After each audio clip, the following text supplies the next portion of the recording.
Bonjour, aujourd'hui nous allons parler des deux termes qui sont utilisés dans les courants artistiques pour indiquer des mouvements ou des styles qui émergent après ou réinterprètent un courant artistique précédent. Ces deux termes sont bien entendu le post et le néo, deux préfixes qui sont souvent rattachés à des courants artistiques, mais que veulent-ils dire au juste ? Commençons par post. Le préfixe post signifie après ou au-delà en français. Les mouvements artistiques post se développent après un mouvement artistique antérieur et sont souvent une réaction critique ou une évolution de celui-ci. Ils peuvent remettre en question les principes et les idées du mouvement précédent ou explorer de nouvelles voies artistiques, par exemple le post-impressionnisme. Celui-ci est un mouvement qui est apparu après l'impressionnisme et qui a élargi les techniques et les concepts explorés par les artistes impressionnistes.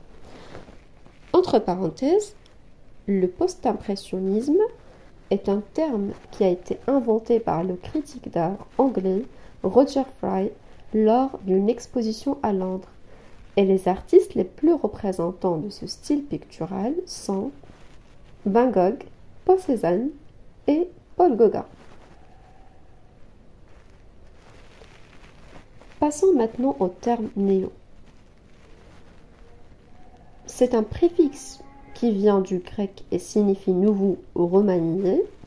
Les mouvements artistiques néo sont des mouvements contemporains qui cherchent à renouveler ou à réinterpréter des styles artistiques du passé. Ils peuvent faire référence à des mouvements artistiques historiques ou à des traditions artistiques spécifiques, mais avec une approche ou une esthétique actualisée.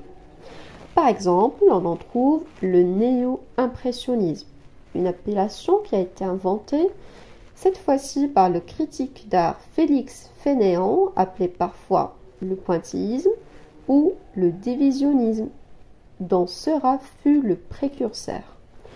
Parmi les représentants de ce style pictural, on en trouve bien entendu Georges Seurat, Camille Pissarro et Paul Signac.